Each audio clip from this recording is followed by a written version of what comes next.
I'm going to tell them. I said, I told Todd, or Chair Hellman, that he's not allowed to speak to you. No, oops.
Okay.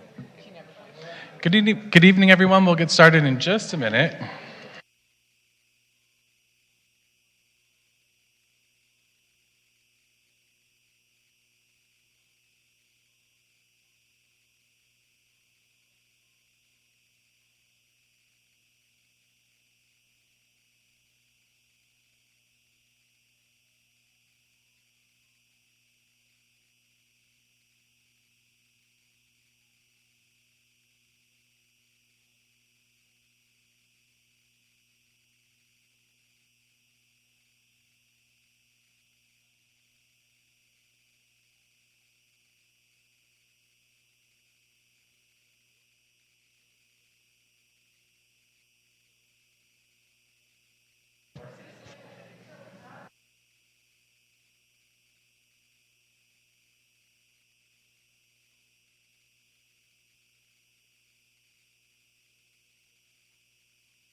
Good evening, everyone. Thank you for joining us at our September Business License Commission meeting. The meeting of the Business License Commission is called to order. We begin by acknowledging that the land in which we gather and that is currently known as the City of West Hollywood is occupied, unceded, seized territory of the Gabrieleño, Tongva, and Gabrieleño Keys people. Will you please join me in standing for the Pledge of Allegiance? Face the flag and repeat after me. I pledge allegiance to the flag of the United States of America and to the republic for which it stands, one nation, under God, indivisible, with liberty and justice for all. Thank you. I would now like to introduce Councilmember Erickson to provide us with the oath of office for our newest Business License Commissioner, Catherine Eng.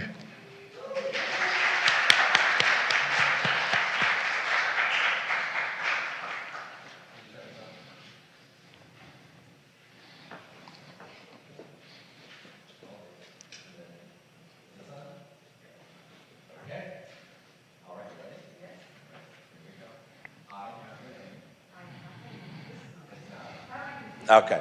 Do solemnly swear Do solemnly swear that while serving in the office that while serving in the office as a member of the Business License Commission as a member of the Business License Commission of the City of West Hollywood, of the City of West Hollywood, that I will support and defend that I will support and defend the Constitution of the United States the Constitution of the United States and the Constitution of the State of California, and the Constitution of the State of California, that I will bear true faith and allegiance that I will bear true faith and allegiance to the Constitution of the United States to the Constitution of the United States and the Constitution of the State of California, and the Constitution of the State of California, that I take this obligation freely I take this obligation freely without any mental reservation or purpose of evasion, without any mental reservation or purpose of evasion, and that I will well and faithfully and that I will well and faithfully discharge the duties discharge the duties upon which I'm about to enter. upon which I'm about to enter. Congratulations. Thank you. I'm going to say a few words and then you can say it again.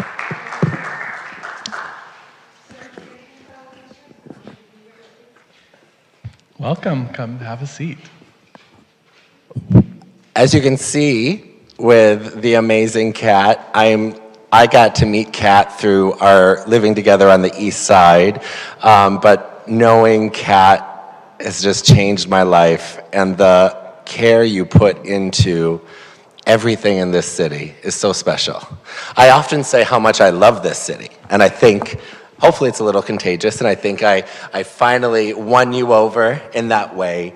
But you're with some of the most stellar people that our city has to offer up here with you. And I know that these important issues, which are near and dear to your heart, are going to be held with grace, the highest morality and ethics, and I know you're going to do this entire city very proud. Thank you for your service, and I'm honored to know you.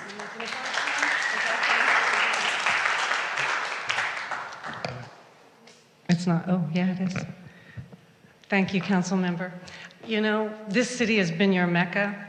It's your love for this city is incredibly contagious, and it's infected me. I'm really grateful for this opportunity and the chance to serve. I brought a few people with me here this evening. I think for many of them, it might be their first time in this chamber. I'm grateful and thankful that they came, and I'm happy to be the incentive for their participation, and I hope that they continue to participate. Congratulations and welcome. And for all of you who are new, we normally meet the first Tuesday of each month, but this time we're on the second due to the Labor Day holiday. So please come back and join us.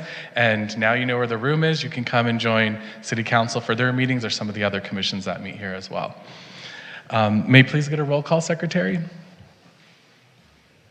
Let the record reflect that Commissioner Hang and Commissioner Lowe are absent. Commissioner Eisenberg? Can you turn your mic on for us, please?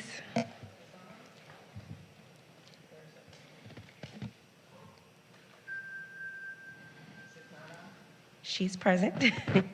Commissioner Ng? Here. Commissioner Saltzman? Present.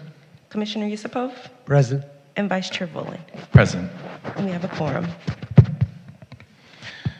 Okay. Are there any changes to tonight's agenda? There are no changes. Do I have a motion to approve the agenda? I move we approve the agenda. And seconded by Commissioner Yusupov. May we please get a roll call again, Secretary? Commissioner Eisenberg? Aye.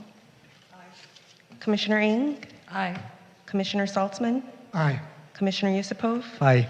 And Vice Chair Volin? Aye. And the item is approved.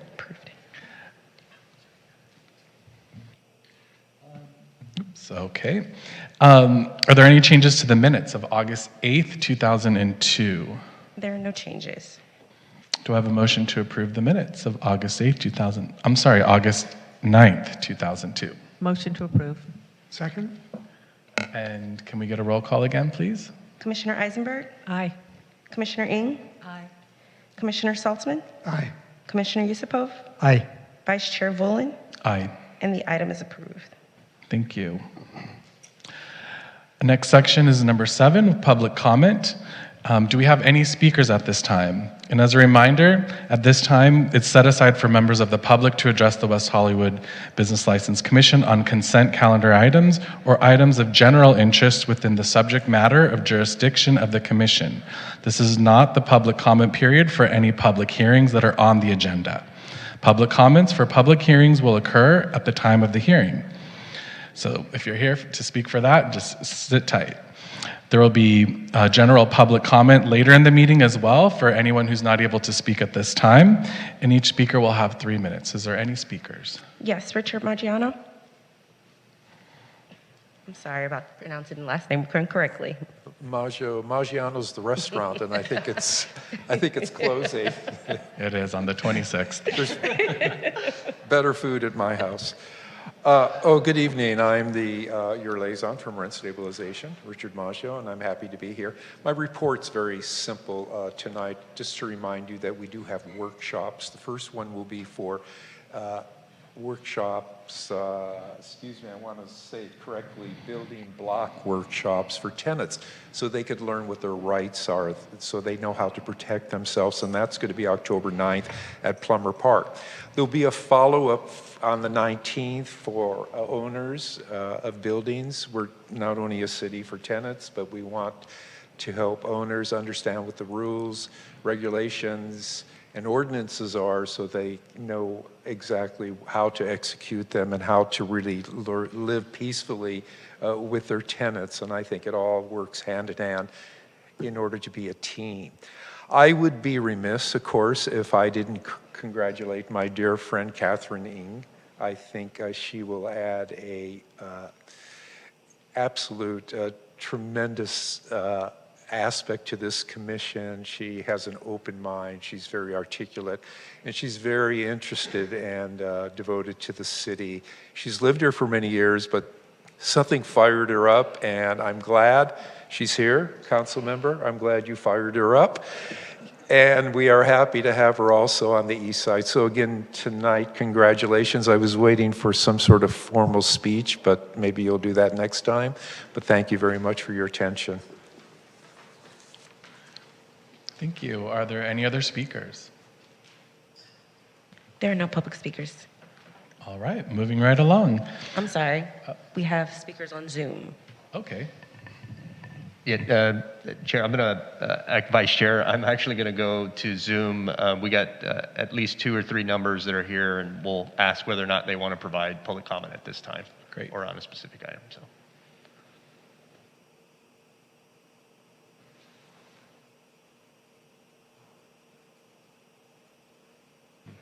Where's that coming up?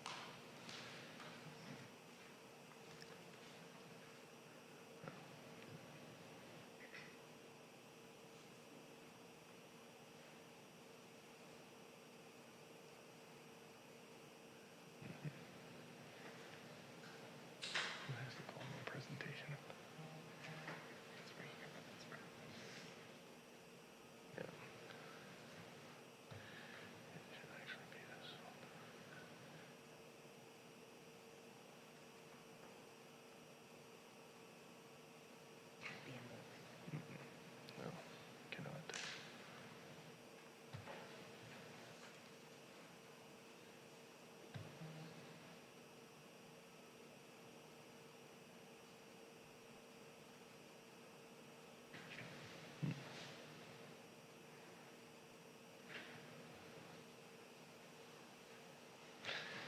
So, Vice Chair, we're having some difficulties right here getting on, so maybe if we want to carry on with the meeting, then we can circle back. Sure, absolutely. And there's also an opportunity at the end of the meeting for more public comment, but we can do that as well. Okay, so we're moving right along to our public hearings. We have two tonight. Our first one is 8A, a variance request to transfer 15% ownership, a combined total of 100% ownership of the Cannabis Adult Use Retail CAU 000004 and Cannabis Delivery Service CDW 000002 business licenses known as CALMA, located at 1155 La Brea Avenue, to the parent company. I will now open the public hearing on item 8A. Secretary, how was this noticed? I'm sorry, Vice Chairman, Vice Chair, I have some disclosures. Okay, we'll get to that in just a second. Okay, I apologize. All notices were posted at the city's 3 legally required posting locations and sent to the occupants within a 500-foot radius of the property. Okay, thank you. And now, Commissioner Eng, any disclosures from you or any other commissioner? Yes. In April of 2020, I worked for Weed Week Media, and I was the lead of their advisory council. I invited Mr. Hirsch Jane, who was then the Director of Government Affairs for Caliva, to join the council, and he accepted. This was prior to the acquisition by the parent company, and we had no discussions about the parent company. He's actually here. I had no idea. It was our first time meeting. From November 2020 to July 2021, I was the co-captain for WeHo East, the neighborhood watch group in Columbus neighborhood. I'm no longer an active member, though I continue to admin their Facebook page as a volunteer. That's it. Okay. Is there anyone else? Okay, thank you, Commissioner Eng. Is there a staff report? I'm sure there is. Yes, we do have a staff report. Jessica Benitez, the Supervisor of Co-Compliance, will be providing that.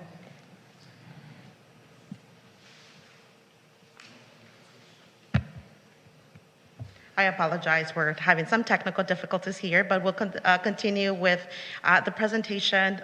Right now, IT is looking into this. My name is Jessica Benitez, Code Enforcement Supervisor, and with me is Danny Rivas, our Director of Community Safety, John Leonard, our Director of Economic Development, and David King, Deputy City Attorney. So the item before you tonight, it's a variance request. This request is for change of ownership only. CALMA's business licenses are current and valid, which means planning has approved their use and zoning requirements. It's important that I say that at the beginning. I'll just go ahead and provide some background information regarding this particular business. In August 2019, CALMA received approval for the adult use retail and delivery service business license and began its operation the same year. In August 2020, as a result of a settlement agreement, the Cannabis Code changed and a variance process was established to allow change of ownership with the approval before the Business License Commission. In August 2021, CALMA took advantage of this variance request, and they received approval before this body to transfer 85% of ownership to the parent company. And such transfer was finalized in September of 2021. Now, as I've mentioned before, this is for a variance request, the application, and in July of 2022, CALMA submitted another variance request, requesting to transfer the remaining 15% ownership to the parent company. If approved, this would be a full ownership transfer. It should be noted that CALMA has been in operation for over 2 years, and they are a candidate to transfer 100% ownership. As required by the municipal code, the applicant must meet 4 criteria standards, which established in August of 2020. One is that the same business operation will continue, and that is the case for the past year. The day-to-day operations of the business have been overseen by the parent company with the guidance and training of the original applicants and business owners. The business will be maintained and there will be no change of the business plan. Second, the parent company officers largely remain the same except for the CEO. Mr. Troy Datcher has been the CEO since last September of 2021. He's a former senior vice president for Clorox Company who deployed global sales for over $6.7 billion in annual revenue. He also worked for the Procter & Gamble Company as a national sales manager. Also in the group is Mr. Mike Batesel. He's the new Chief Financial Officer as of February of 2022. Mr. Batesel has over 25 years in financial and operation experience and has worked for Shockley Corporation, Dorado Network, Bentley Systems, and other big companies. He holds a Bachelor's of Science from the University of California, Berkeley. The third item and the third criteria is this variance has been made in alignment with the settlement agreement as stated in the municipal code. As mentioned, the business model proposed in 2018 will be maintained and none of these operations will change. The proposed ownership change will not impact the business plan that was approved before this commission. The prospective owners, or the owners, are over 21 years of age. They haven't had a license suspended or revoked. The owners have passed a background check at the DOJ and FBI level. Since the last variance request, there have been no complaints regarding the business, and they have continued to operate in good standing with city regulations and requirements.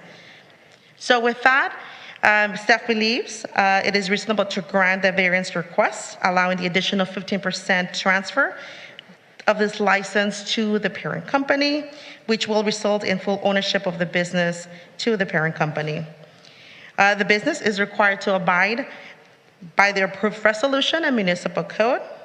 And so with that, we recommend that this Business License Commission approve the variance request, and we're available for any questions the commission may have. Thank you. Thank you. Is there any questions for the staff from commissioners?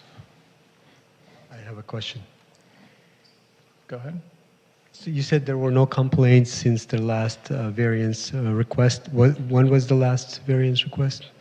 August 2021, and it was finalized in September of 2021. Okay, so for 1 year there were no complaints? Correct. Okay, thank you.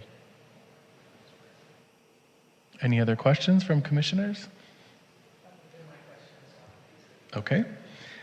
Is the applicant present? Yeah. And he is.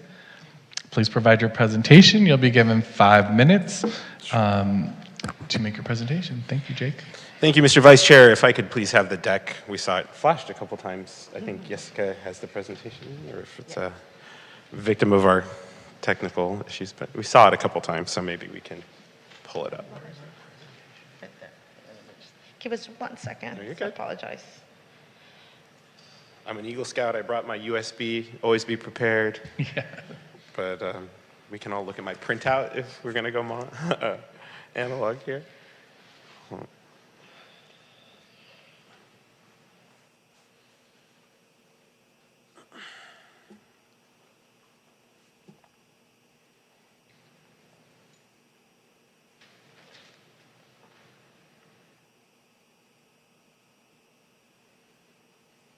Hey, there we go. Okay. Thank you so much, Vice Chair Bullen and commissioners. My name is Jake Stevens. I lead community engagement efforts for Calma. I reside in the city of Los Angeles. I'm pleased to be joined tonight by Leslie Barnes, the general manager of Calma, who's been running day-to-day operations at the store, and Hirsch Jane, who leads government affairs and government relations efforts for the parent company. Slide, please. So knowing that we have a few new commissioners, I wanted to take you back as a quick flashback to opening day, July 23, 2020. And Commissioner Yusupov, for the year preceding our last variance request, we also had 0 complaints. So we're 2 years running now. But we're located at the corner of Lexington and La Brea. We're the easternmost cannabis business in the city of West Hollywood. And we consider ourselves the cannabis gateway to the city as people come from Hollywood and everywhere else to visit our creative city. Slide, please. We've always been and remain a female-forward business made for and by West Hollywood. This was our opening day. We've been pleased to continue working with local media, Emerald Village, the city's cooperative marketing organization, to improve cannabis tourism in our city as a whole. Slide, please. But truly, Calma is a cannabis business made by WeHo. We hire local, hire diverse, female forward. We're LGBT friendly. We're banning the box and not looking at previous cannabis convictions, all those lovely social justice and equity components that we talked about in our original application. Slide, please. We're also an industry-leading cannabis and retail delivery business. This is my favorite thing that people say about our dispensary when they come visit, that it is so beautiful it doesn't look like a dispensary, something closer to a Bloomingdale's, if you will. But we've carried that branding through all the way through our security and try to be very detail-oriented in all aspects of our business. Slide, please.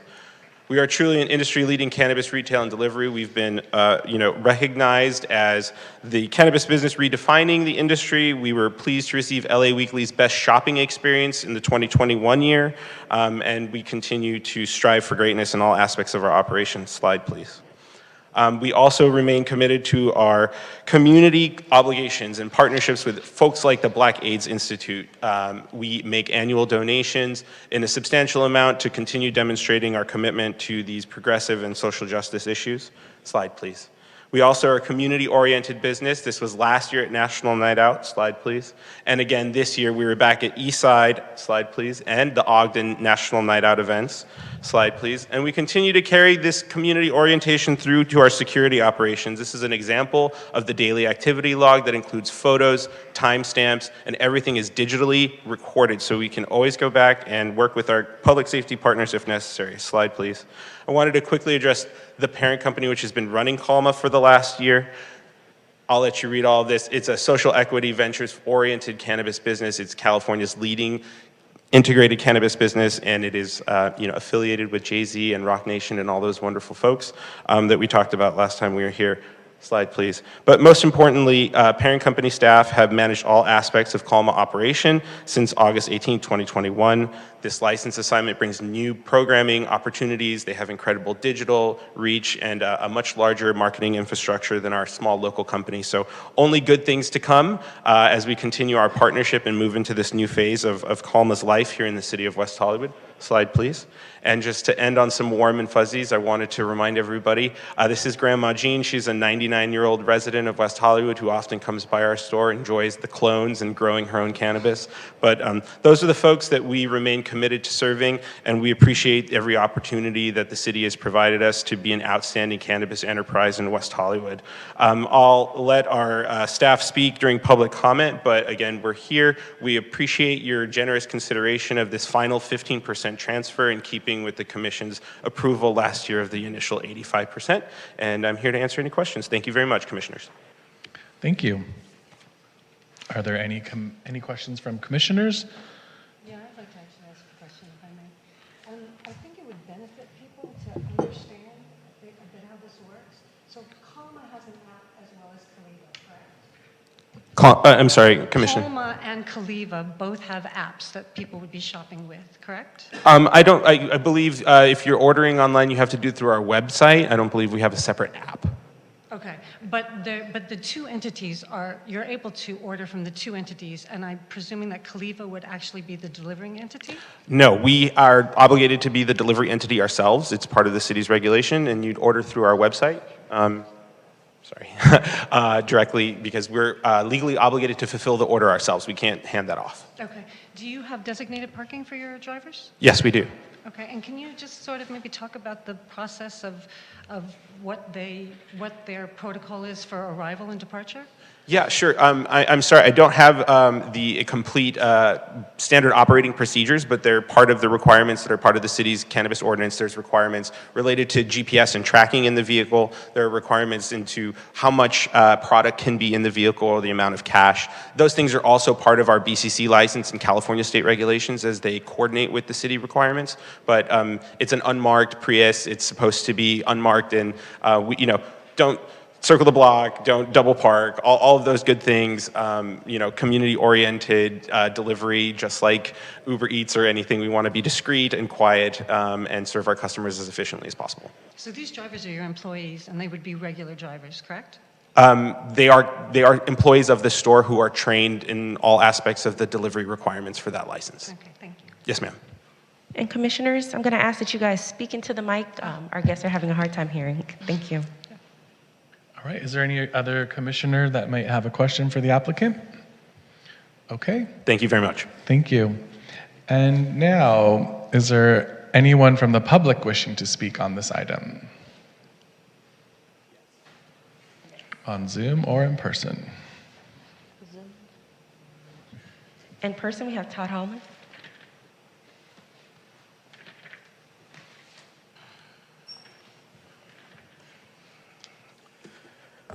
Good evening, Vice Chair, Commissioners, and congratulations, Kat. I am very proud.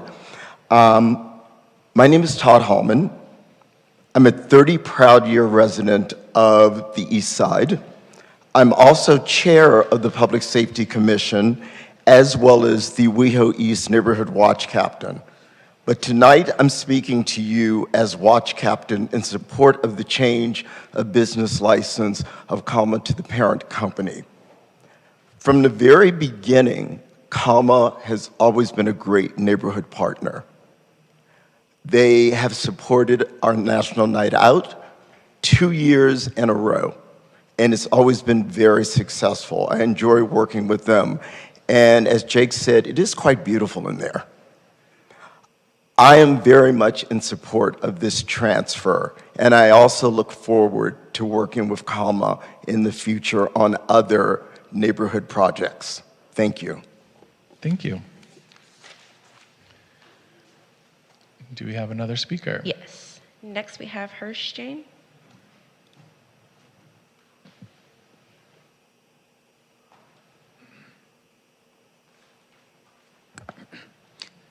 Good evening, Commissioners. My name is Hirsch Jane, and I'm a resident of West Hollywood. I'm also the head of government affairs for the parent company.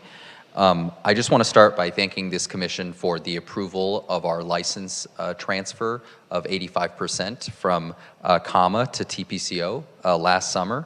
And, you know, over the past year, we've really enjoyed operating in West Hollywood.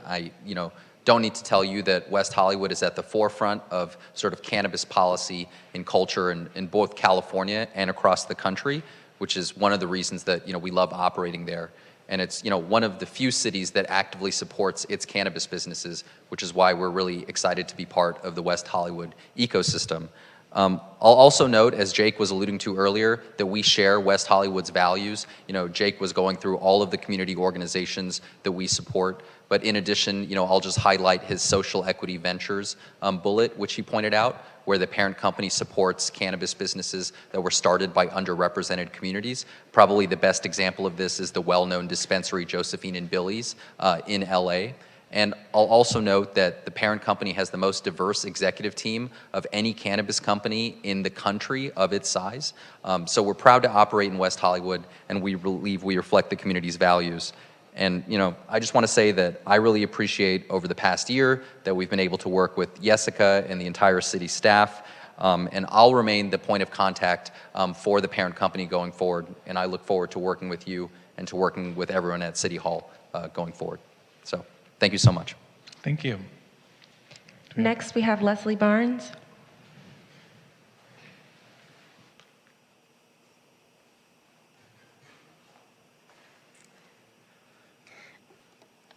Hi, my name is Leslie Barnes. I'm the general manager of Calma. I've been there for 8 months now, so I wanted to say thank you guys for taking the opportunity to listen to me this evening.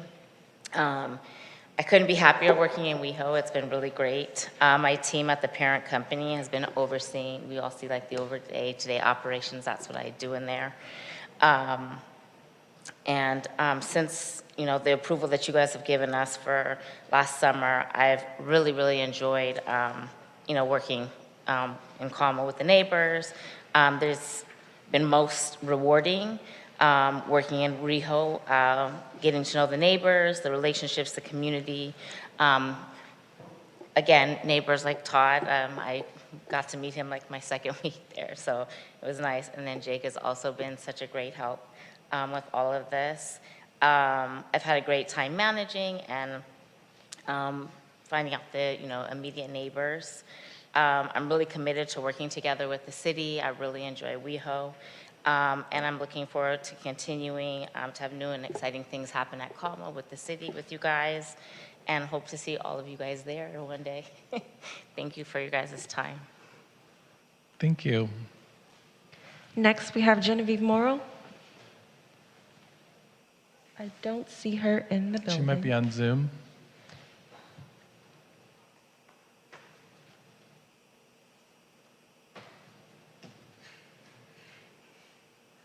We're still having technical difficulties with Zoom at the moment. Can you hear me? Yes, we can. Hello? Yes. Okay, great. Good evening, Mayor and Commissioners, and congratulations to our new commissioners. I look forward to getting to know you. Genevieve Moral, President and CEO for the West Hollywood Chamber of Commerce, here tonight to support COMA. This is simple. As with any business, a company must be able to evolve and pivot, expand and reinvent, and redefine how to market and look to reinvestments and ownership.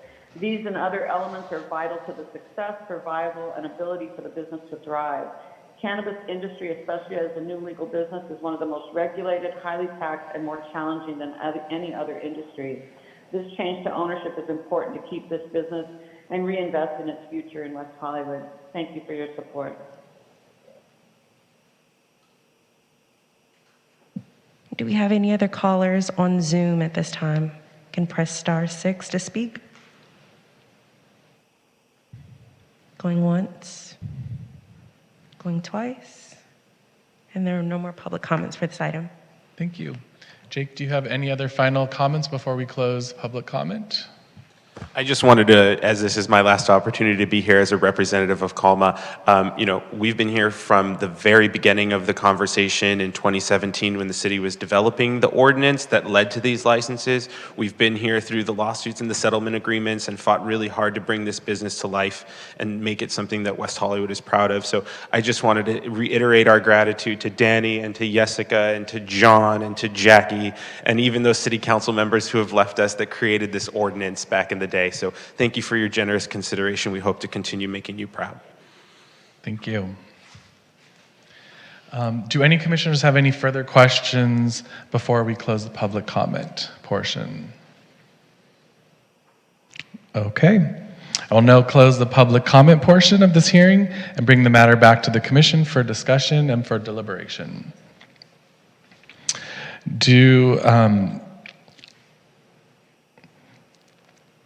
Is there any other questions that you might have for staff or comments? This is the time that you're able to make those comments and let us know what you think. Yes, sir. Can you hear me? I think your mic is on now. I was just going to say, CALMA seems to have been a good operation in the past couple of years that they've been here, and I don't have any problem turning over the remaining percentage to the parent company. I would support a motion to approve the transfer. Okay. Seconded. So are you making the motion? If no one else wants Is to there have any anyone more else? discussion, I would make a motion to approve. Okay. And no one else has comments? And okay, well, we have a motion on the floor by Commissioner Eisenberg and seconded by Commissioner Yusupov. Is there any further discussion before we call for the vote? Okay, can we please get a roll call? Commissioner Eisenberg? Aye. Commissioner Ng? Aye. Commissioner Saltzman? Aye. Commissioner Yusupov? Aye. And Vice Chair Rowland? Aye. And the item is approved. The motion passes, and there is an appeal process. The resolution the Business License Commission just approved memorializes the Commission's final decision on this matter. The decision is subject to an appeal to the City Council. Appeals must be submitted to City Clerk's office within 10 days from the decision being mailed out. Appeals must be in writing and accompanied by the required fees. The City Clerk's office can provide appeal forms and information about any fee waivers. Okay, thank you. And we're moving on to our second item in our public hearing, 8B, a variance request to transfer 53.6% ownership for the cannabis adult use retail cannabis consumption area and cannabis medical dispensary business license for the business known as Aeon Botanica to Element 7 CA LLC. I will now open the public hearing on item 8B. Secretary, how was this item noticed? All notices are posted at the 3 cities' legally required posting locations and sent to all occupants within the 500-foot radius of the location. Thank you. And are there any commissioners that have any disclosures to make on this item? Yes. Okay. In February of 2020, I attended an event at the location that is now Aeon Botanica. I met Nicole Fox and requested to have her interviewed for Weed Week. Ms. Fox connected me to Vina Perrick, who Ms. Perrick declined the request because of timing. In 2021, I was the producer a producer for several medical conferences involving Pivotal EDU, who is a consultant for Aon. I was aware of that consultancy, but had no direct contact with Aon at that time. Okay, anyone else? Okay. And let's get to the staff report, please. I'm happy to let you know that it's working, our presentation, yay. Right. So this is Jessica Benitez, Code Enforcement Supervisor, with Ms. Daddy Rivas, Director of Community Safety, John Leonard, Director of Economic Development, and David King, Deputy City Attorney. Okay, so I'd like to present with you that the item before you is an application for Aon Botanica located at 8448 Santa Monica Boulevard, to be located at 8448 Santa Monica Boulevard. I'm so excited with this. So before we begin, I'd like to make a notation that this request is for change of ownership only.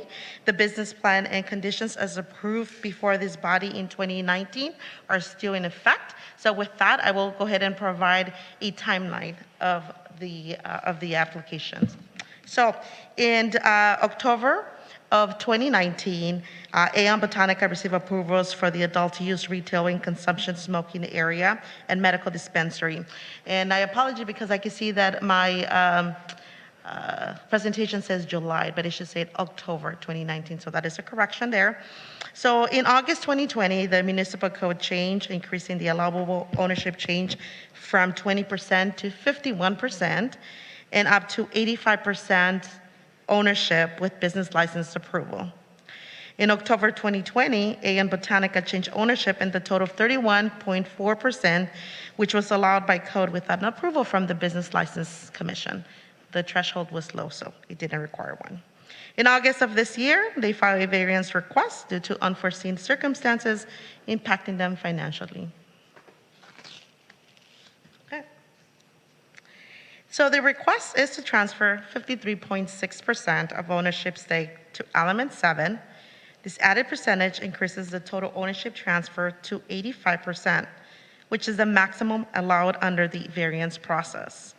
If approved, the partnership with 11-7, it will help them with the capital needed to finalize the project and soon open the business. Per the West Hollywood Municipal Code, the applicant must meet 4 criteria standards, which were established in August of 2020 to provide flexibility to current cannabis license holders. One is that the same standard of business operation will be maintained. Second is that the ownership shall maintain a comparable level of cannabis experience as conveyed in the license's 2018 screening application, and that the assignment will promote the public interest and maintain the integrity of the city's 2018 screening application and licensing process. And the fourth is the finance that supported issuance of the license can still be made. So we'll start with 1. Okay. The same business operation will continue. Ms. Nicole Fox, founder, will be involved with the day-to-day operations and serve as the community engagement director. Second, the owners will remain the same. The change will bring additional cannabis experience as well as additional capital. The new proposed owner have 7 retail cannabis dispensaries in the state. The ownership brings approximately 20 years of additional cannabis experience as well as hospitality, food, and beverage. Mr. DeVito is the founder and CEO of Element 7, which is based in California, with decades of experience in multiple markets, including cannabis, hospitality, technology, food, and beverage. Mr. DeVito worked in the legalization of cannabis in California and founded Element 7 in 2018 with a focus on creating a company that helped educate not only consumers on cannabis, but also communities wary of the industry coming to the neighborhoods. He worked with state officials, local governments, and consumers to bring awareness of the benefits of cannabis. Element 7 has 7 cannabis retail locations throughout California. Incidents include Rio Dell, Willits, Marina, Fireball, Mendota, Porhunimi, Chula Vista, and is in the process of acquiring a dispensary in Cathedral City. Mr. Josh Black is the Chief Operating Officer, has held senior positions in operations, finance, supply chain, management, and marketing departments for Fortune 500 companies such as Verizon, Pepsi, and Gatorade. He's a former CEO of world's largest media and marketing services.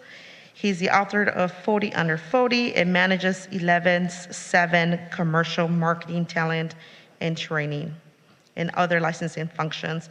Mr. Black has written and won over 50 license applications in Northern California and is a co-founder of CT, which they say it is the first CBD beverage for a traumatic brain injury, and Daily Hemp Company. Third item, the variance request has been made in alignment to the recent code change to provide flexibility to business operators. Outside of the changes of the equity owners in the business plan of 2019 will remain the same. Go to step number 4. The proposed ownership change will not impact the business plan that was approved before this commission in 2019. The prospective owners are over 21 years of age. They haven't had a license suspended or revoked. The owners have passed a background check.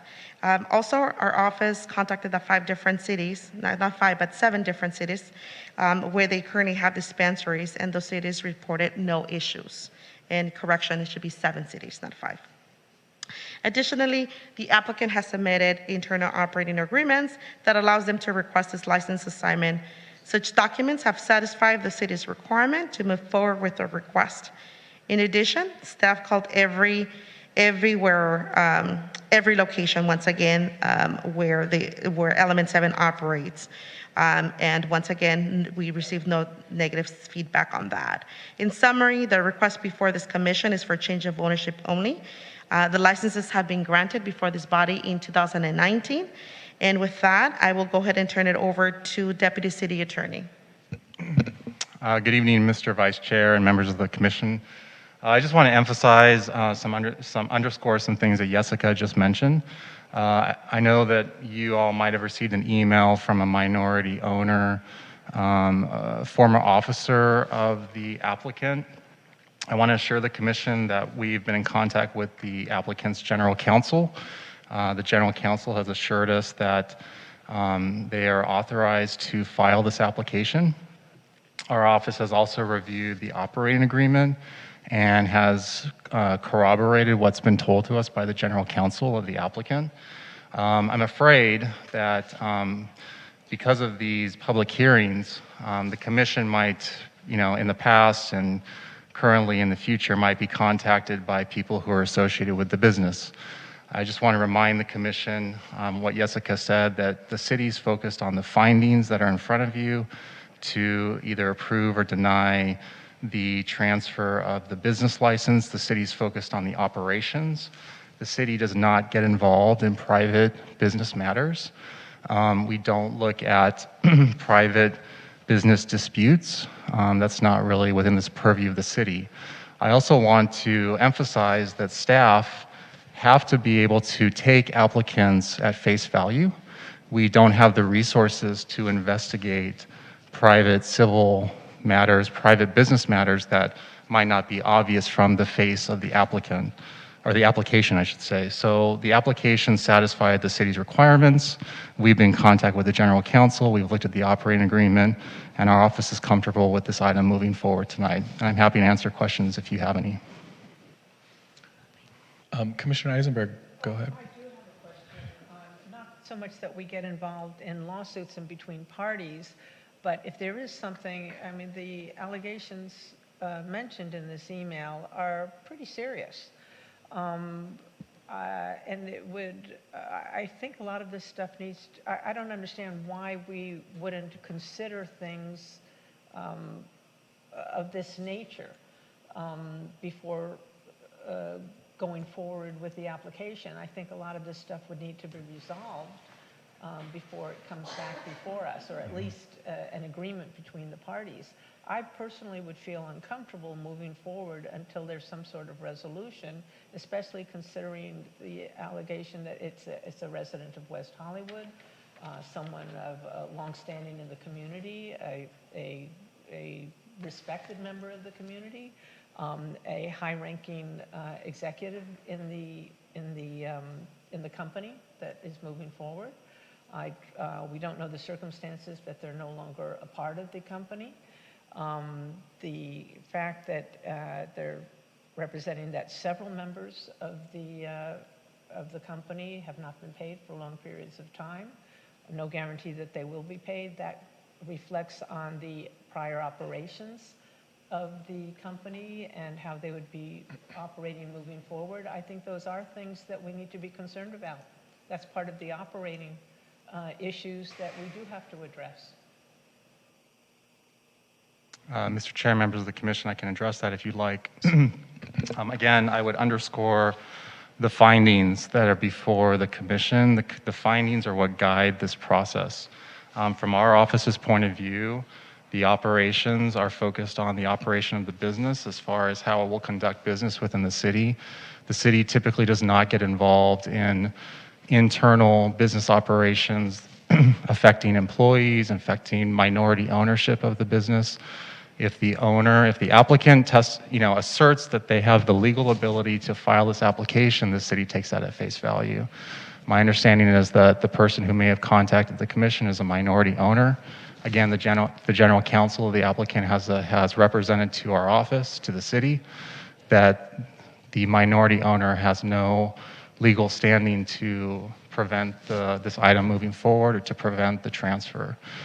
So we take that at face value. Of course, it's within the purview of the commission to look at the findings.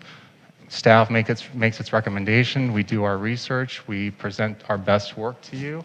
Of course, the commission can always find differently. If the commission was not able to make one of the findings, staff would need evidence to support why a finding could not be made, and then staff would have to come back at a future meeting and prepare a resolution of denial. That's the process. Staff has done the research. We've looked at the findings.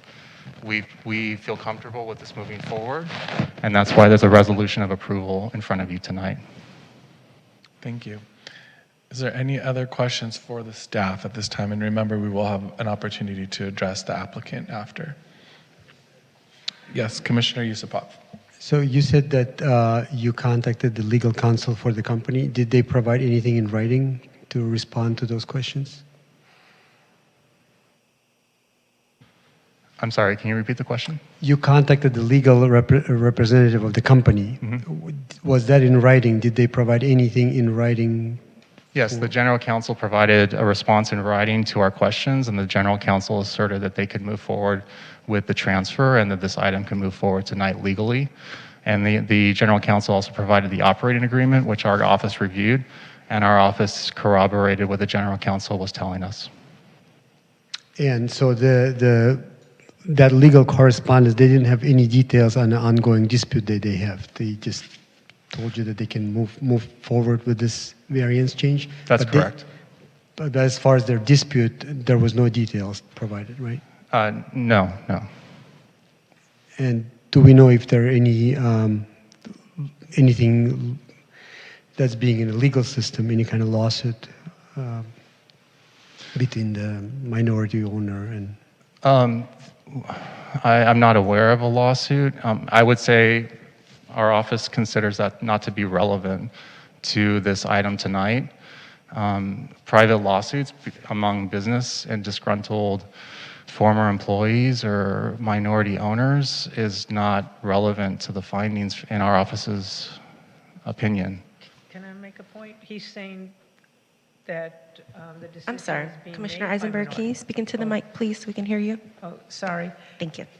Saying that it's moving forward with a minority of shareholders, that he's part of the majority of shareholders. Can we have a breakdown of what percentage the complainants are of the Aon? I'm not sure if we have that. I think we should have that before we make a decision going forward. He's claiming that he's part of the majority. We have that. Let me just pull it. I need to turn my. Sure. Thank you, Jessica.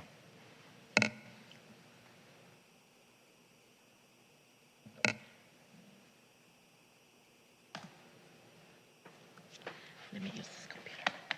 It's faster.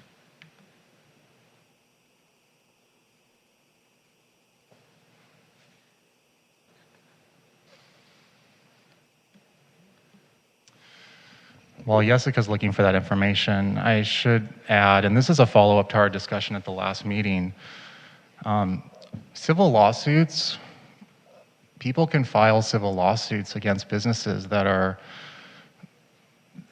not necessarily meritorious. People file lawsuits every day.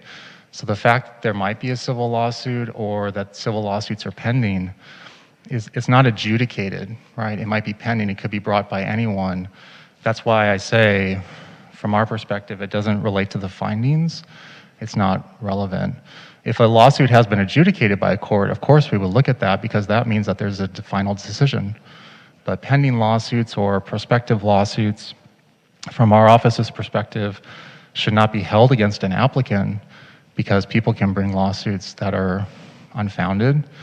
We would wait to see if there's some sort of adjudication before taking that into account.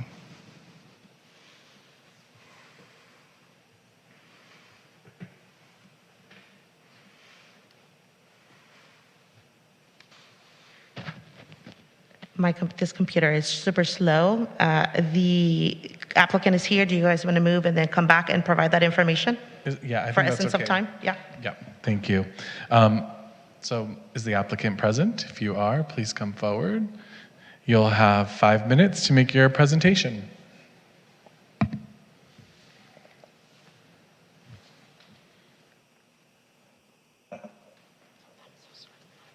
Hello, Commissioners. I'm Nicole Fox. I'm the founder of AM Botanica, and this is Josh Black. He's going to go after me. Well, that was a not so great way to be introduced or reintroduced. Hello, Anthony, and those of you that granted our license before in 2019.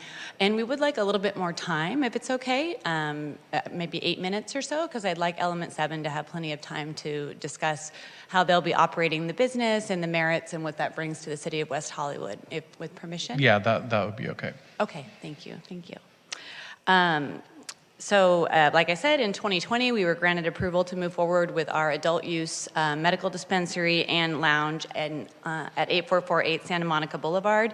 We're fully built out, ready to go. It's been a really difficult time to build that out. The first time I've ever built anything, and especially during the pandemic, we had some cost overruns and lots of delays, and we've been looking for a partner that wanted to come into a company that was having some difficulties. And we found that in Element 7, and they are a strong, experienced retail operator, and their ethos really matches ours, as well as their experience level actually exceeds that of our team. As mentioned, they have 7, I think it's actually 9, 8 dispensaries currently operating in cities that the city of West Hollywood has contacted with a spotless compliance record, and all of their businesses do very well. To forward this partnership, as mentioned, we're asking for a 53.6% transfer of the equity to put us at our maximum transfer allowance of 85%. I will remain actively involved in the business on the community engagement side and the wellness side. By background, I've been in cannabis for 20 years. I opened one of the first dispensaries in Los Angeles, the Green Goddess and the Higher Path, in 2003. I'm a registered dietitian. I have a master's in public health. I went to UCLA, and the wellness focus of the Aon model is what I was always bringing to the table. I'm really excited to have the financial and the operational expertise of our pending partners with Element 7 to come in and do those parts that I wasn't the best at, especially during the pandemic.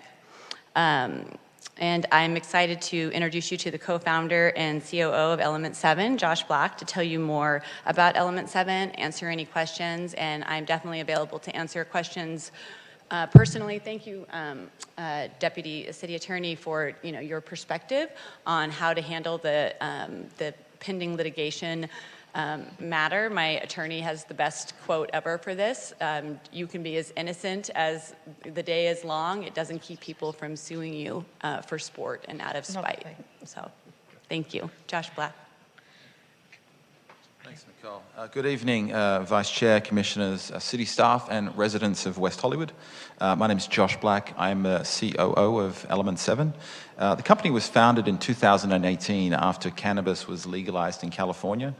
And we really founded a company that was focused on compliance, regulation, safety, security, education, all the issues we saw in the cannabis retail industry in California, and that's how we built the company. What I wanted to do this evening was to address some of the key issues before you in the code compliance that we've already been through, but give you my perspective on those. The first one was keeping business operations consistent with the 2018 proposal. So, what I would say there is we currently, as Element 7, operate 8 stores across California. We actually have the broadest footprint of retail in California today. So we have our first operation up in southern Humboldt in a little town called Rio Del that's got 3,000 people, right down to Chula Vista, which is about 2 miles north of the border. And those very diverse operations, which include, Port Hueneme, 2 operations in the Central Valley, one up in Monterey, give us a very broad perspective of the industry and where it's moving. Consumers and customers and patients behave very differently in those communities, but actually I say a lot of their behaviors are very similar. But it gives us, that broad footprint really does give us a very good perspective of where the industry's moving, and we're excited to move into West Hollywood. In terms of keeping operations consistent, as I said, those 8 operations give us a very broad perspective. Every single day we're dealing with cash management issues, employee matters, safety, security, metric compliance, DCC inspections, some of which are surprise, others which are announced. But we obviously deal with a lot of things. We serve over 1,500 customers a day across those operations. And as I said, it gives us a very broad perspective of what's happening.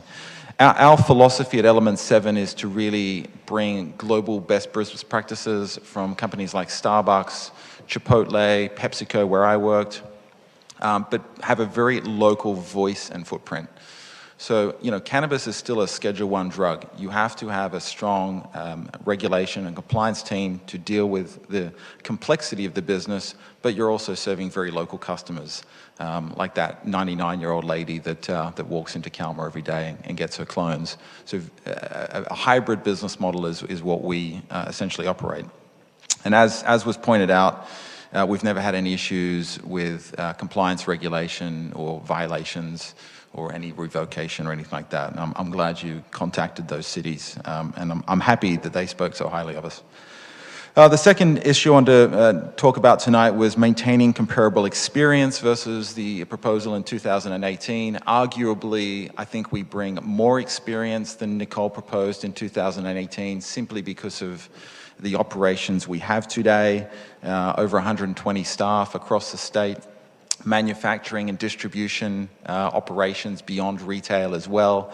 So we're dealing with a lot of different moving parts in the industry, and I think we perform very well against those. We've obviously managed and built and scaled the business through COVID, which was obviously very challenging. Not only working with different cultures in the office, out of the office, but also, trying to scale a business through COVID, particularly a retail business, was no mean feat. 2 years ago, we had 1 business. Today, we have 8. And, as I said, we've done that through COVID. All of our staff go through 80 hours of training before they sell a single gram of cannabis. And that was something we implemented very early on. The average bud tender only has 16 hours of training before they serve you.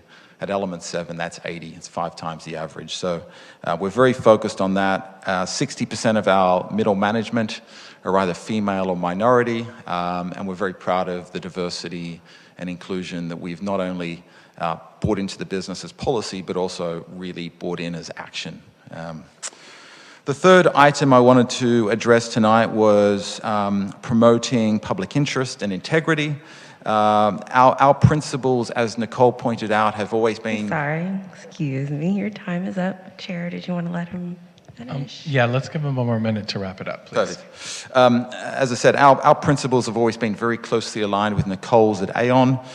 Cannabis with a conscience is more than just a statement to us. It's our purpose. We serve a very diverse customer base, and we truly believe that our staff need to reflect that customer base. We've done some great work in the community. We held the largest ever expungement clinic in Fresno County. We've done gang and gun violence clinics up there as well. We clean up beaches. We even bought a dog over in Ventura or Monterey for the local county, for the sheriff's department. So we really do try and address local issues where we can. The business plan is very focused on holistic wellness, and the last point I would make is that, you know, Nicole's been running this for 4 years. We, as an investor and an operator, are committed to cleaning up the loans, the debts, the issues, the creditors, all the sort of the stuff that keeps her up at 3 o'clock in the morning as we move forward. So thank you. Thank you. Okay, perfect timing. And at this time, if there's any commissioners that have any questions for the applicant, we can do that at this moment. Go ahead, Commissioner Eisenberg. Just in terms of how you've grown your company, you said you had one store in 2018 and you have 8 today. Can you just tell me how many you've opened each year and what your plans are besides this one in West Hollywood, when you think you'll open the store, and how many you expect to open this year, if you're planning on buying more, and in the next 1 or 2 years maybe? Yeah, we've done one M&A deal this year in Cathedral City, and this would be our second. Most of the operations that we've opened, to answer your question, have been the last 15 months. We opened Chula Vista, Mendota, Fireball, Port Wainimi, all within the last sort of 6 or 7 months. I would say, look, as a company, we're 4 and a bit years old. The first 2 years, we were finding our feet, trying to work out what our play was in the industry. We had 1 store open, and really we've accelerated, I would say, in the last 15 months.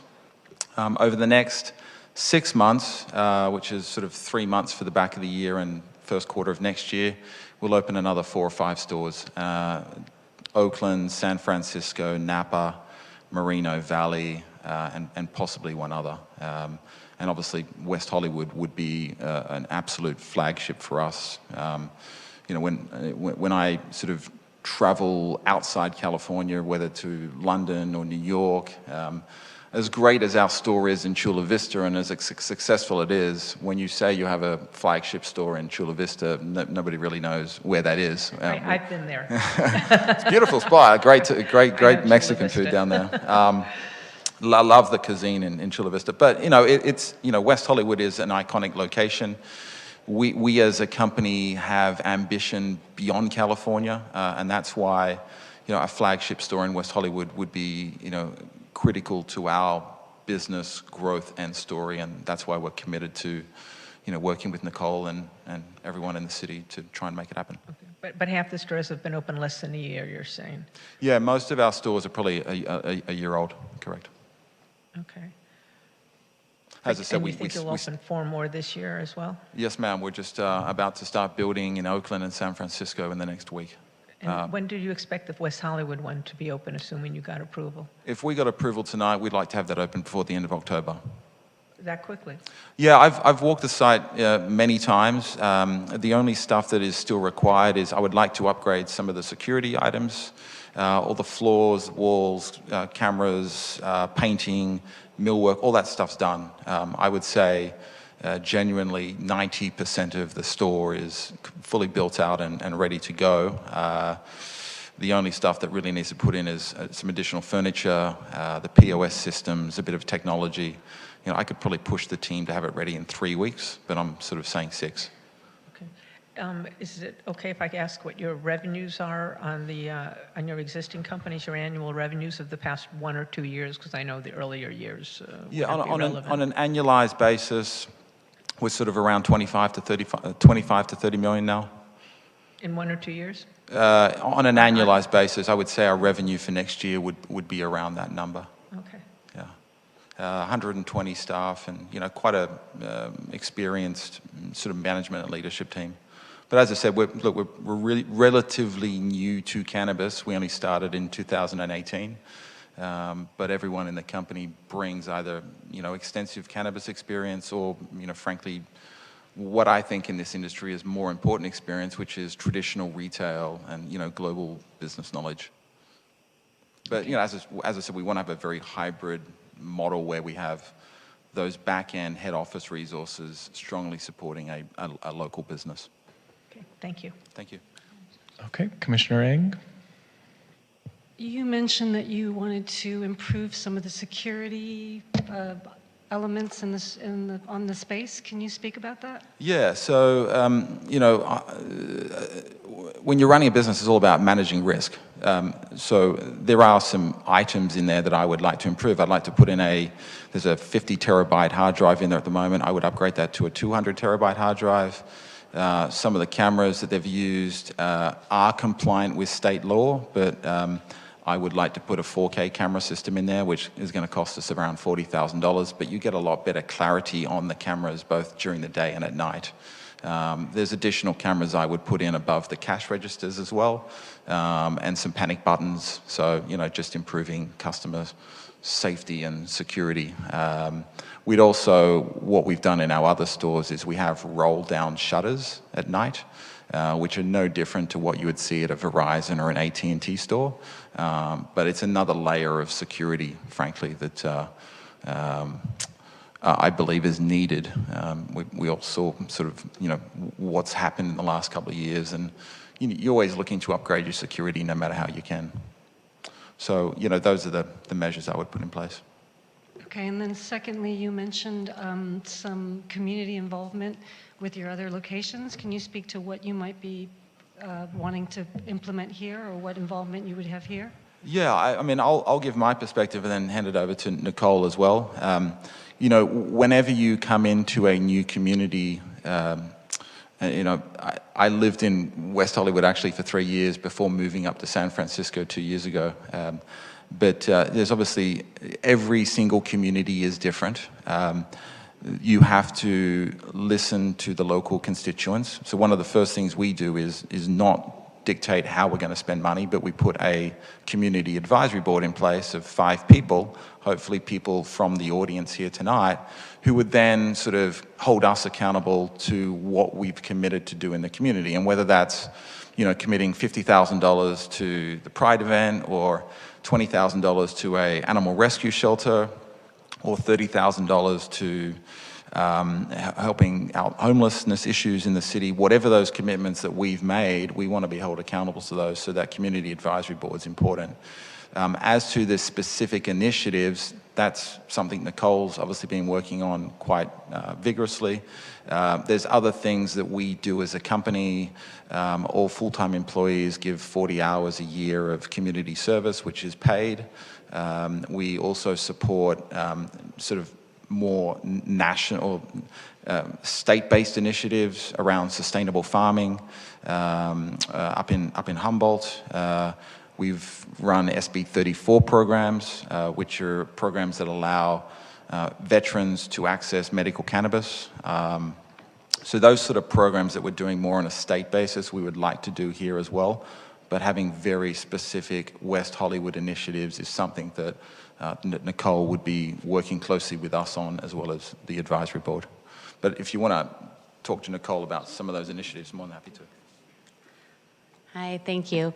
As a public health professional and someone who's really focused on healthcare, I'll definitely be revisiting our application. I went and talked to so many different organizations. One of them was the Audre Lorde Health Center, and doing some education and donating to them around just providing access to better healthcare for LGBTQ plus community. Also the homeless issue. I wanted to join the homeless coalition here. I used to volunteer with the LA homelessness, I can't remember the name right now. I'm nervous. I'm sorry. I know that West Hollywood has a big homeless issue here, and my brother is actually homeless as well, and it's an issue that's close to my heart. So I have talked to a few members of the coalition to join to see where we can help out, and it's been 4 years since I submitted that application, and a lot of community-based organizations have changed and shifted. So as Josh said, it's important to go in and do a needs assessment and see what organizations are needing help, and so we can be really pointed and direct with how we provide that. So I'll be revisiting that, and I'll be happy to answer that question at a future date. Thanks. Okay. Is there any other questions from commissioners for the applicant? Commissioner Yusupov? So on that dispute with the former employee, are you guys allowed to comment a little more and provide any details, or is that something that? Unfortunately, we're not, no. Okay, thank you. Any other questions? And Vice Chair, I can address the ownership question that came up previously. Oh, great. The individual that sent the letter to the commission and everybody saw has a current 11.4% ownership stake in the company. We did not receive any other disputes or complaints from other owners in the company. Got it. Thank you. Okay, thank you. And at this time, is there 11% of the 53.6%? No, 11.4% of the total ownership as it stands right now. Okay. At this time, is there anyone from the public wishing to speak? You can have a seat. Yes. Aaron Silverstein?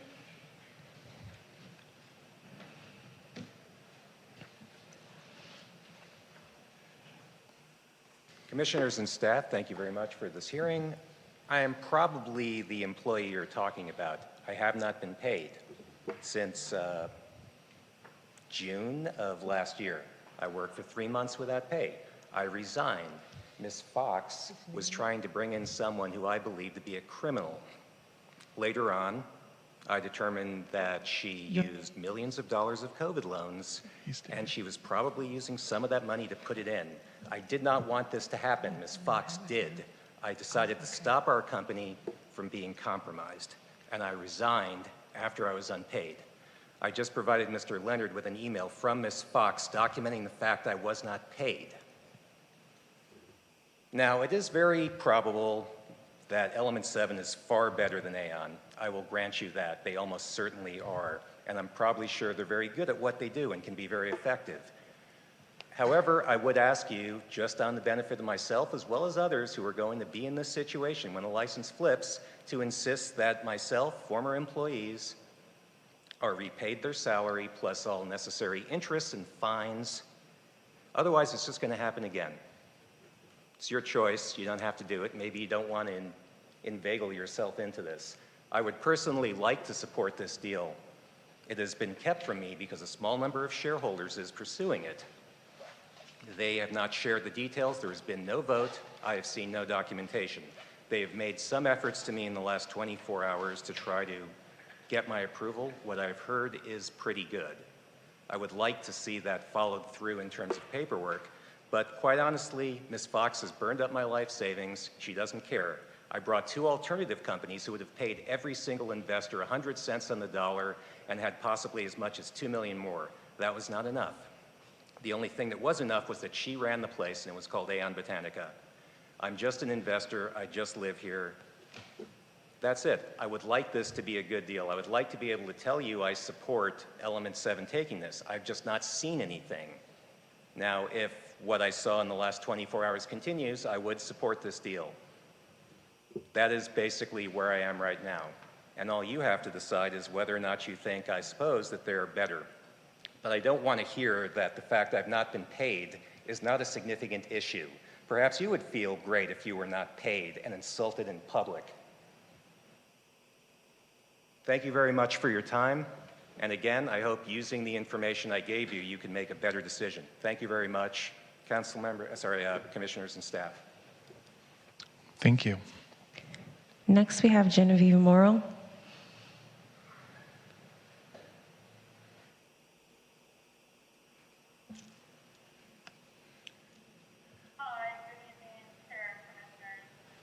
Tonight, can you hear me?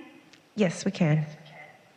Oh, great. Tonight, Aon is seeking a change in ownership. It's already been determined the number of cannabis retailers that will be allowed in our city through this stringent application process determined by council and implemented by city staff, and therefore not an issue and not what your purview is tonight. Nor is any legal issues that may be pending threat to Aon. I encourage you not to get involved in legal issues with the business. The pandemic forced businesses who are struggling with back rent, lack of income, and many other challenges, including investors, that lead, unfortunately, to unhappy partners and employees.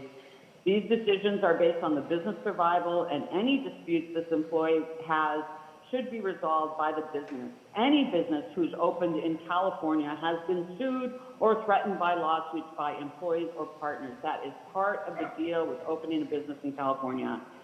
I will add that if you look at our existing WeHo cannabis dispensary retailers like Comma, Artistry, and others, they have had no issue of code complaints, traffic, parking, or crowds, or some nefarious element that many like to attach to cannabis people and ethical businesses. Getting feedback, so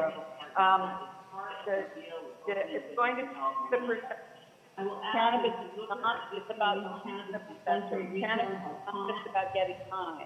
Nicole Fox is a dealer and AM for all the wellness centers for service and our system making products. They have been committed to the community and all business owners. He has gone through the pandemic and managed to keep Aon intact and in West Hollywood. She has saved this business. His new partner, Element 7, already has a track record in multiple cities with a focus on economic development, creating new jobs, paying living wages, community engagement, and are very aligned with Aon's Cannabis with Conscious ethos. Cannabis with Conscious is always on their website, aligning with the current owners. Please support this change and move this business into a grand opening. Thank you.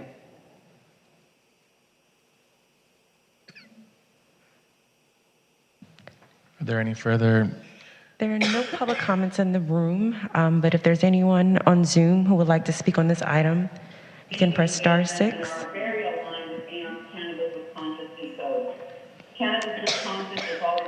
We're having technical difficulties. I think Genevieve has her TV on. Please support this change and move this business into a grand opening. And there are no public comments. Okay. Applicant, do you wish to make any further statements in rebuttal before public comment session is closed? If so, you have three minutes. Yes, I would like to speak. If you don't mind, if you give us one more moment, if there is one more member of the public wishing to give a comment, let's go ahead and do that. Can you please state your first and last name?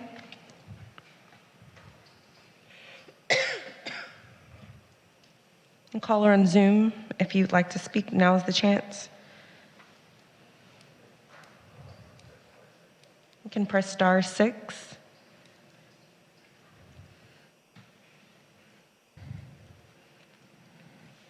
Going once. You can speak now, sir. Yes, hello. My name is John Drucker. I'm an attorney in Ventura County and a minority shareholder in Golden Phoenix. And I understand the Commission's reticence to get involved in legal disputes among shareholders. So I will not address that. But what I would address is that Aon Botanica, in addition to blowing through $6.55 million of investor funds, also has accumulated $4.7 million of debt. And I would like to know how, with a $1 million investment, Element 7 plans to not only repay that debt, but also open and operate a cannabis store for more than even a couple of months. Thank you. Thank you. Is there anyone else on Zoom who would like to speak at this time? And that's the end of our public comments. Okay, Mr. Black, if you'd like, you'd have three more minutes to speak in rebuttal before we close our public comment session. I think it would be fair to say that financials are not Nicole's strong point, but they are ours, and we are looking to come in and clean up the business, as I said earlier, clean up the debt, clean up the loans, clean up the creditors, as part of our closing commitment, which is significantly more than $1 million. I'm not sure where that number came from. You know, there are certain payments that are going to be made, including some of these former employees and other people that have spoken up. So having addressed that, we are excited to be part of the West Hollywood community. We do think we can bring world-class operations and understanding to the local market. We want to operate a business with purpose, and we're ready, financed, and funded, and excited to get the business open by the end of October. And as I said, we want to deal with these issues that exist within the business, clean it up, get it open, and frankly, that's the only way people are probably going to get paid back. So I appreciate your time tonight, and look forward to hopefully working with you all in the future. Yes, ma'am. Did you say you were willing to, did I just hear you say you were planning on paying back the employees? So as part of the closing documents, there is a schedule of payments that is required to be made to law firms, accounting firms. There's some former employees on that. I don't have the list in front of me, but it's a significant amount of money that is going to be paid at closing. There's companies that did training for Nicole. It's a list of 30 or 40 people long. Does it include Mr. Silverstein? The part of Mr. Silverstein is in there, yes, correct. I'm not sure what the full amount is. I believe there was a loan he made, and I also believe that there was some compensation, and either both or one of those is part of the closing, yes.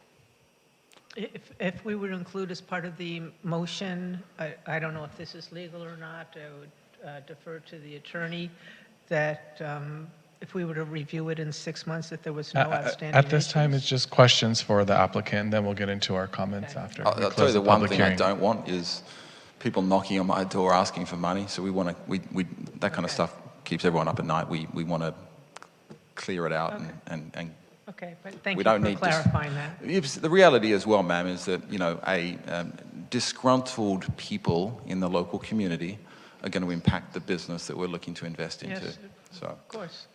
I would say that those kind of issues I would like to put in the rear vision mirror. Yeah. Thank you. Okay, thank you. Okay. Is there any other questions from any commissioner at this time before we close the public hearing? Okay. At this time, I'd like to close the public hearing and the public comment portion of the hearing, and bring the matter back to the commission for discussion and for deliberation. So now, if you'd like to make any comments or questions among each other, this is our chance.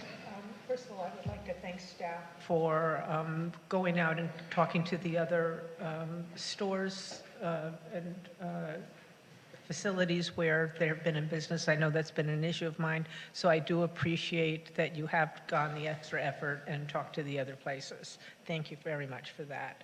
But doing that, I'm also concerned that half of the places have also been in business for less than a year. So we don't really have a long track record, in terms of whether there have been any issues. And it does seem, they do seem like a good operation. It sounds nice so far, but it also sounds like they're growing very quickly.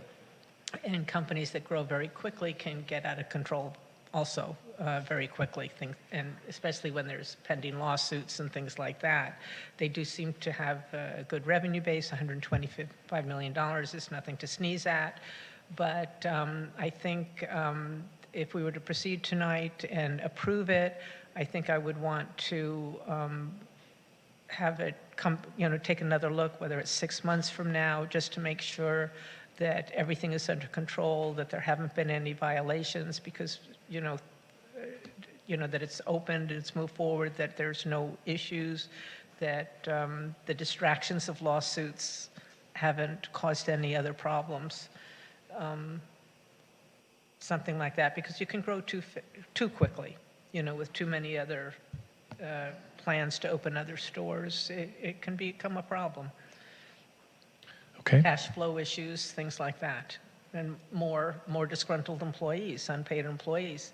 It's, as the other caller called in about too, it's, funding could be an issue. Cannabis is a growing issue. They generate a lot of funds, but you never know. Okay. I'd like to see it returned, and if we approve it tonight, that we take another look at 6 months to make sure everything is operating smoothly. Thank you. Any other comments? Commissioner Yusupov, and then we'll get to you. I have a question for staff. So is it correct to assume that this change is not going to affect whatever legal dispute is ongoing between the involved parties? So if anything, it looks like there's another party that's coming in that may help the existing dispute to be resolved. Is that correct to assume? That's correct. And to Commissioner Eisenberg's point, if I can, I want to mention there is a condition already in the resolution that's before the commission that this license is valid for only a period of 1 year. That's general condition number 2. So if there were any operational problems, staff would bring it back to the commission after the end of 1 year. Okay. Commissioner Saltzman? Thank you. I just wanted to ask the city attorney, I think I understand where we are procedurally, but I'd like to make sure I understand that. What we have before us is a variance request. We've been told by staff and by you that there are 4 criteria, that the proposer has satisfied the 4 criteria. And if that in fact is the case, the way I understand it, we don't have any grounds for denying the request. Is that correct? If there were any grounds for denial, staff would have alerted the commission. Of course, the commission can always disagree if there's other evidence that enters into the record, but any denial would have to be based on evidence that the findings cannot be met. Thank you. And so just for the benefit of my fellow commissioners, I think it's unwise for us to get into the details other than what the 4 criteria are that are in front of us. They may be of concern, and they may surface later, but I don't think they are within our purview. Okay. Any other comments? I mean, I too agree with Commissioner Saltzman that I believe that the intent of element 7 is in the right place, and I believe they'll do the right thing. But that's not within our purview to address, unfortunately, and I hope that it is addressed between the 2 parties and that everything is satisfied. But I don't believe that that's within our purview. Does anyone have a motion that they would like to make this evening? Chair. I'm used to Chair Saltzman. Thank you. I like that. Commissioner Saltzman. I move we approve the request as submitted. Was there a second? I will second. Any further discussion? Okay, can we please get a roll call? Commissioner Eisenberg? Aye. Commissioner Ng? Aye. Commissioner Saltzman? Aye.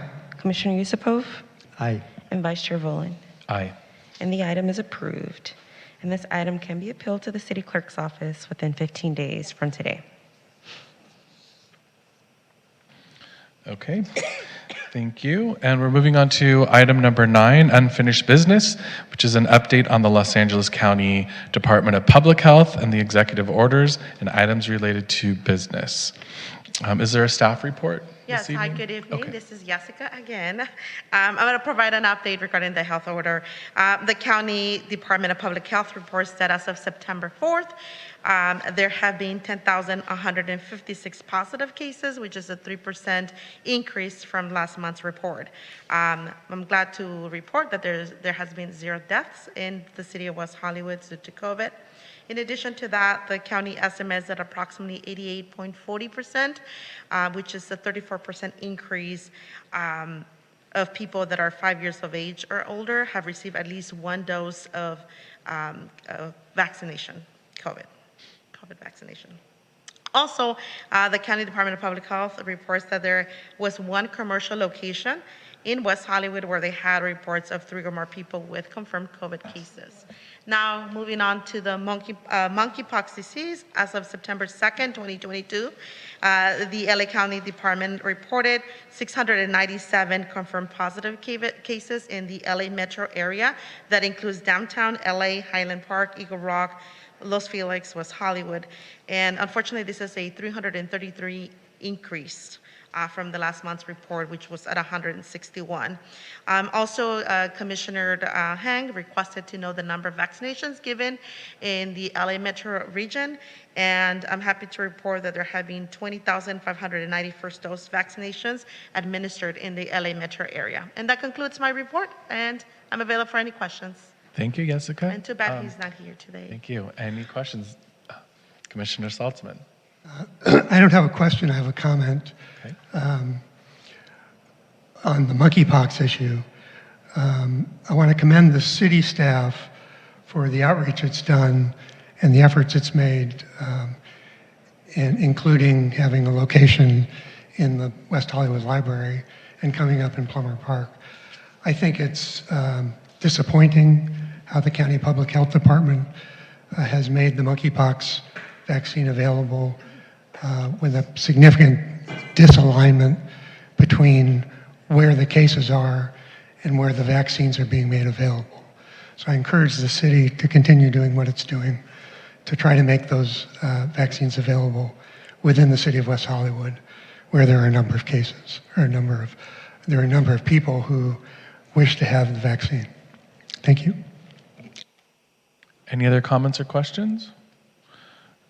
Okay, moving on to item number 10, new business, election of chair. Do we have Melissa on Zoom or?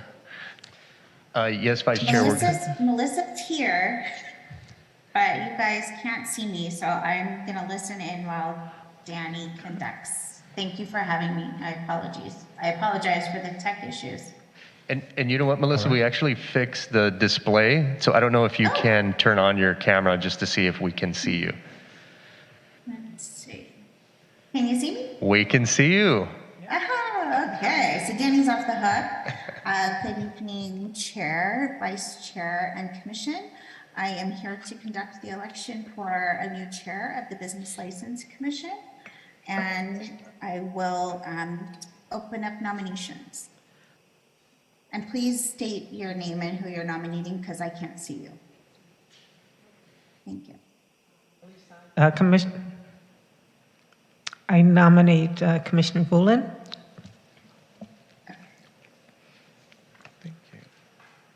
And that was Commissioner Eisenberg, correct? Yes.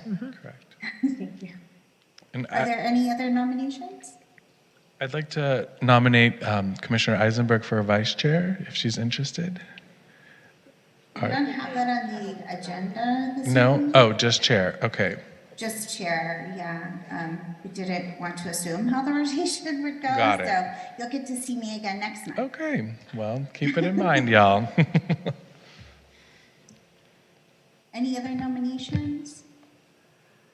Okay, I will close the nominations and I will take a roll call vote on this. So again, if you can bear with me as I go through this. I'm still working on the city council packet. Thank you so much. Commissioner Saltzman. Aye. Commissioner Lowe. He's absent. Okay, is absent. Commissioner Hang. Absent. He's also absent. Okay. Commissioner Yusupov. Aye. Commissioner Eisenberg. Aye. Vice Chair Rulin. Aye. And your new chair is Anthony Rulin. Thank you very much and congratulations. I don't think she's Thank aware you. there's a new commissioner, and I'll say aye also. Oh, yes. Oh, I apologize. It's okay. I'm going through the roster on here. It's Eng, correct? Commissioner Catherine? Ing. Ing, like Yes. England, no land. ENG, yeah, okay. And she, and I'm sorry, repeat, and you were a yes, I'm aye, correct? Okay, thank you very much. Thank you, Melissa, and thank you, fellow commissioners, for the support. I appreciate that. All right, let's move on to item B of new business, update on cannabis business license status. Is there a staff report? Hi, good evening. This is Jessica, Code Enforcement Supervisor. Last month, Commissioner Lowe requested to get a cannabis license update for all the applications, but he's not here, so we'll send them the recording. With me tonight is Danny Rivas, Director of Community Safety, John Leonard, Director of Economic Development. And so the item before you tonight is just a cannabis business license update, and I'll just provide a brief timeline, right? So I'm going to go ahead and start with this slide. Next slide. All righty. So in November of 2017, City Council approved the cannabis ordinance and allowed 5 different categories in business licenses, right? So we have 8. We have 8 licenses in adult retail, 8 in medical dispensary, 8 consumption area, which is the smoking, vaping, edibles, and 8 consumption area with edibles only and delivery service. And that's 8. That's a total of 40 licenses, right? So in May of 2018, the city opened a 30-day period submittal for screening applications. Eventually, the applications were sent over to the Application Evaluation Committee, who viewed and ranked each application. On February 7th, 2019, all the top scoring applicants were announced, and they were allowed to move forward to obtain business license approvals. On August 3rd, 2020, due to a settlement agreement, the City Council amended the Cannabis Business License Code. Some of the amendments include a waiting list provision. This allows the next highest scoring applicant from the 2018 screening application process to apply for a license vacancy in each applicable license category. Another one is allowing changes of ownership transfer provisions. Another one is it established a deadline requiring businesses to become operational within 3 years of receiving approval from the Business License Commission. And also it was granting an ancillary use to allow a smoking area within a cannabis consumption area classified as edibles only. As you recall, in 2020, we've had a lot of those applications that came before this commission. So when the top scoring applicants were announced during the public meeting that was held back in February 7, 2019, they had a deadline of February 7th of 2022 to obtain the approvals before the Business License Commission.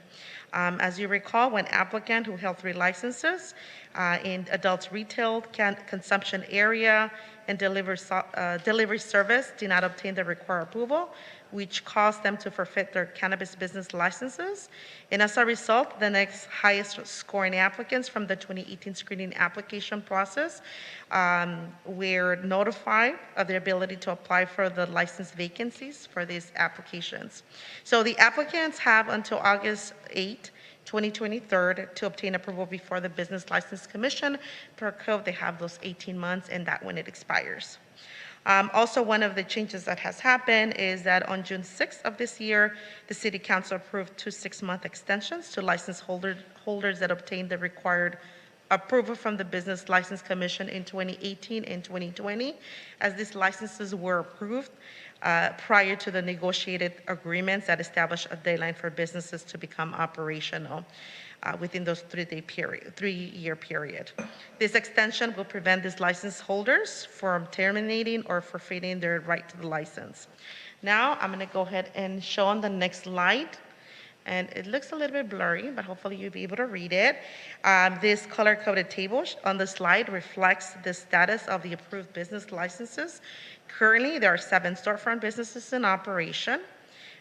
Please note that Flora LLC, who came before this commission last month, they are temporarily closed, but they're finalizing the required permits to reopen in the fall.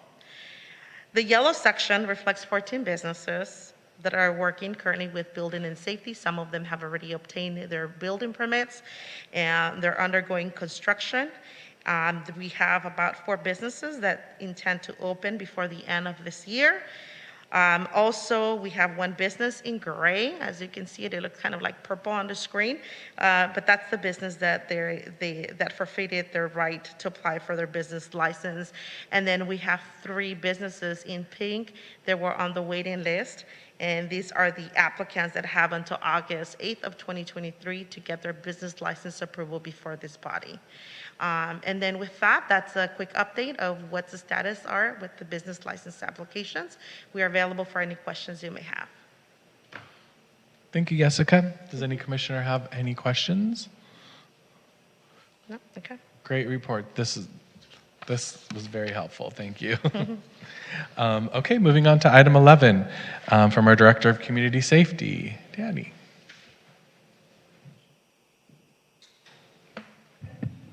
Thank you, and good evening. Congratulations, Chair Bullen, and welcome, Commissioner Eng, to the Business License Commission, and good evening to the rest of the commissioners as well. Great to see everybody.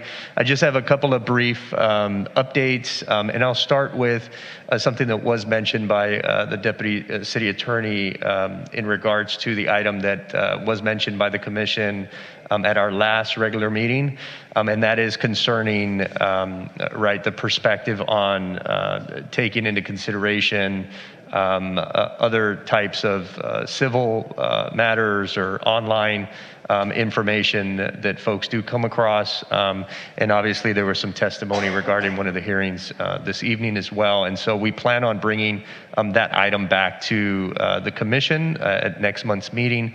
So I just wanted to provide everybody with an update in terms of that. And so there will obviously be further discussion in terms of that specific matter. The other just general updates that we have to provide is this month is National Preparedness Month. And with that, the city is hosting with a consultant to provide a community emergency preparedness seminar. It is free of cost to all residents. And so we did issue a press release that went out yesterday. And this training seminar is going to be conducted here in the City Council chambers on Saturday, September 24th. It'll be at 3 p.m. It's expected to last about an hour.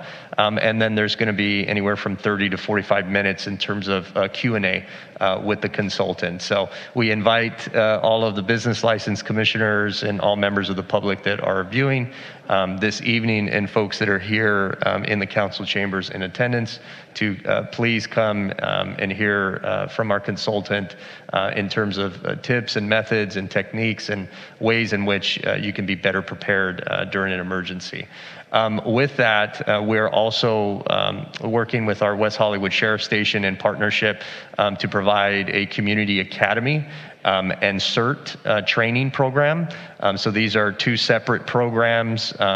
Wanted to extend again to the Business License Commission, to the members of the community as well in regards to that. These 2 programs begin on September 20th and September 21st. There is a commitment. It's a 7-week, 1 day a week for 3-hour commitment.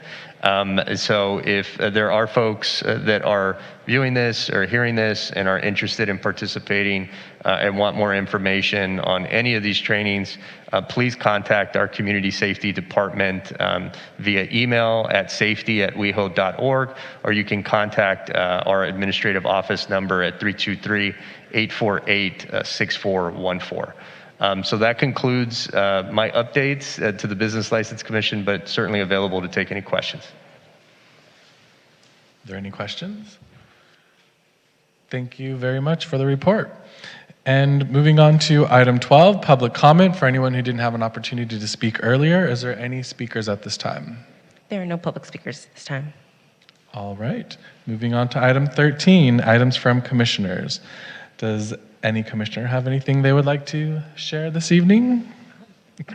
I mean, I do. I would like to welcome Commissioner Eng to our group. Very, very happy to have you. It was great getting to know you over the last week as well. Thank you for taking the time to do that. And thank you to all the commissioners for your support. I promise to be the best chair I can, and I'm always open to criticism or things that are good or bad, and let me know what I can do to be clearer, to make sure that we're able to do this job that we have in front of us. So thank you very much. Commissioner Eisenberg. I would also like to welcome Commissioner Eng to the commission. I know she's going to be a wonderful addition. We got to know each other briefly over coffee a couple of weeks ago, and an absolute delight. Very smart, very energetic, very enthusiastic, and it's going to be terrific on the commission for sure. And congratulations, Commissioner Vuelin, on your new position. And I know you're going to be a great chair as well. Thank you. So, Yeah, I'd like to congratulate Commissioner Eng. Welcome. And Commissioner Will, congratulations on your chairmanship. Thank you. Thank you. All right. Yeah, I would actually have a comment. Or I Yeah. have two, so yes, congratulations. Last week, Governor Newsom signed AB 1954, which states doctors cannot discriminate against patients by denying medication or treatment based on positive THC test if the person is a registered medical cannabis patient in the state. I know that will be helpful for some people in our audience and listening out there, so I'd like to make that known. And again, congratulations. Thank you. Any final comments? All right, well, let's move to our final item, number 14. With this adjournment, the West Hollywood Business License Commission will adjourn to its next regular... I want to Yes, before I hit my gavel. Okay, I hope this doesn't offend anyone, but I want to adjourn in memory of the Queen, because we are a city of queens, lots of queens here. So for the Queen of Queens, adjourn in her memory. Thank you for that. The West Hollywood Business License Commission will adjourn to its next regular meeting, which will be on Tuesday, October 4th, 2022, at 6 p.m. right here in West Hollywood Public Meeting Room, Council Chambers, at 625 North San Vicente Boulevard, West Hollywood, California, 90069. Thank you, everyone who stayed to the very end.